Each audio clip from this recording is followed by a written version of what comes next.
Hello, my name is Matthew Keller, and I'm doing my wildlife management recovery plan on the hammerhead shark.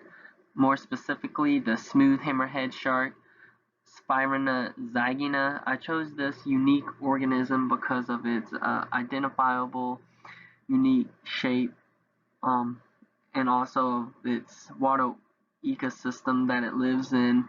Both of them don't gain much attention. This slide shows a depiction of the differences and similarities between two species of hammerhead sharks. On the left, you have a scalloped hammerhead shark. As you can see, the cephalofoil is rounded and bumpy, and on the smooth hammerhead shark, the cephalofoil is smooth and non-rigid.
Smooth hammerhead sharks are semi-pelagic sharks that inhabit temperate and tropical warm waters around 23 degrees Celsius with little vertical and horizontal movement in the water column. They are viviparous, producing live young anywhere between 2 to 42 pups a litter. However, they do have a slow growth rate and a late maturity and a low fertility, which unfortunately produces a high vulnerability to mortality. Uh, they can reach a max body length of 12 to 13 feet. Their diet includes crustaceans, fish, and stingrays, which is their favorite. Mainly cephalopods like Patagonia and jumbo squid. Their morphological, unique, identifiable feature is their head or cephalofoil. It is flattened, and that kind of allows an extension of the eyes, which allows for a wider field of view. Also, they have wider nostrils, and then they have electroreceptive organs called ampullae of Lorenzini. Now, all this gives them the capability of a greater maneuverability in the ocean.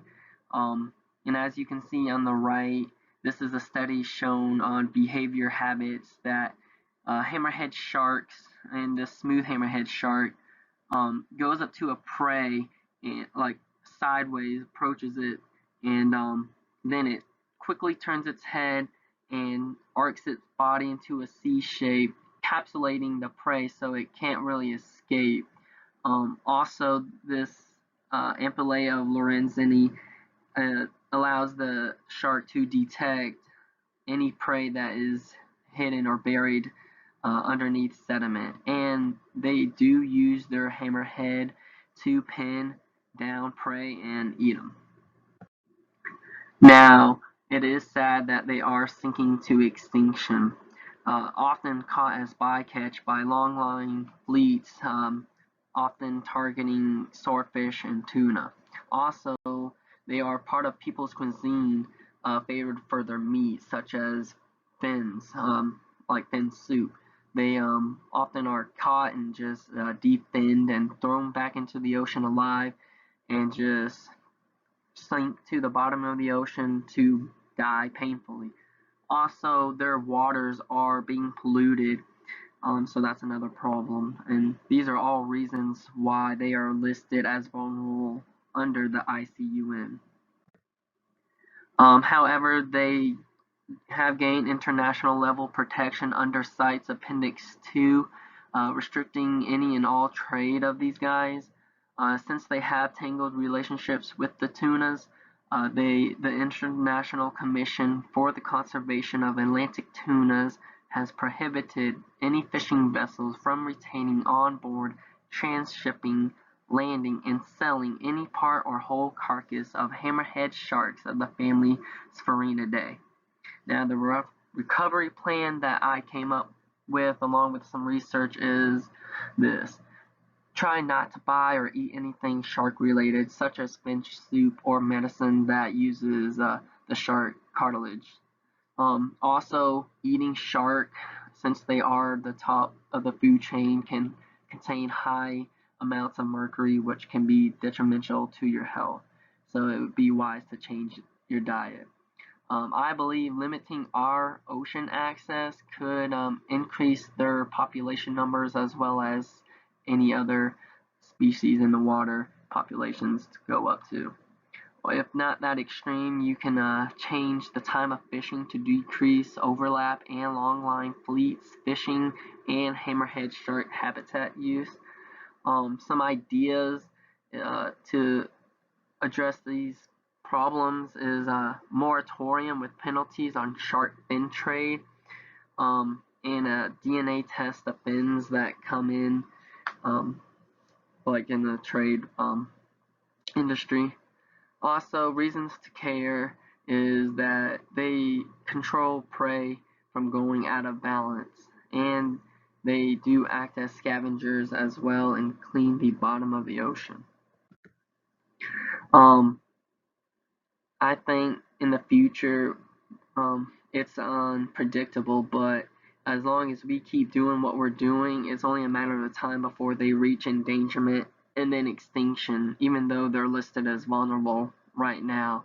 And also, since they are a keystone species, if they are lost, then the water ecosystem that they belong into could possibly collapse. Thank you for listening, and I hope you have learned something.